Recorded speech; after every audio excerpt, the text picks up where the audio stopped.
আসসালামু আলাইকুম। Hello everyone, কেমন আছেন সবাই? আশা করি সবাই ভালো আছেন। আপনাদের দোয়ায় আমি অনেক ভালো আছি। তো আজকের ওয়েদারটা এত সুন্দর, ঝুম বৃষ্টি। এর সাথে কি খিচুড়ি না হলে কি হয়? তো সেটাই আজকে আপনাদের সাথে শেয়ার করব কিভাবে আমি খিচুড়িটাকে রান্না করলাম। তো ফার্স্টেই আমরা খিচুড়িটাকে রান্না করে নিচ্ছি, এই তো দেখতেই পাচ্ছেন। তো এই ওয়েদারে কারা কারা খিচুড়ি খান, খেতে পছন্দ করেন, কি খান, কি খেতে পছন্দ করেন অবশ্যই জানাবেন।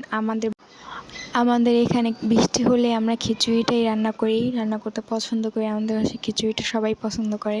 তো ফাইনালি আমার খিচুড়িটা রান্না করা হয়ে গেলে তারপর আমরা এখানে মুরগিটাকেও বসিয়ে দিচ্ছি, শক্ত মুরগি।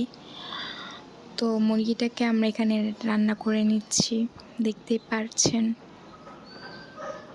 তো এখানে আমরা মুরগিটাকে ভালো করে রান্না করে নিচ্ছিলাম। এই তো দেখতেই পাচ্ছেন কিভাবে আমরা মুরগিটাকে রান্না করলাম। আপনারাও কীভাবে রান্না করেন নাকি অবশ্যই জানাবেন। তো আমাদের মুরগিটাও ফাইনালি রান্না করা ডান। তারপর আমরা একটু ভর্তা বানিয়ে নিব। খিচুড়ির সাথে কি ভর্তা না হলে কি জমবে? তো আমরা একটু আলু ভর্তা করে নিচ্ছিলাম, দেখতেই পারছেন। তো এটা দেখে কার কার জিভে জল এসে পড়েছে অবশ্যই জানাবেন। তো ফাইনালি আমাদের সব কিছু রান্নাবান্না ডান। এখন আমরা খাবো, বেড়ে নিচ্ছিলাম। তো খাবারটা আসলে অনেক টেস্ট হয়েছে। আপনারা কালারটা দেখলেই বুঝতে পারবেন, এত সুন্দর একটা কালার। তো আজকের মতন এই পর্যন্তই ছিল। আজকে আমাদের খাবার ছিল এইগুলোই।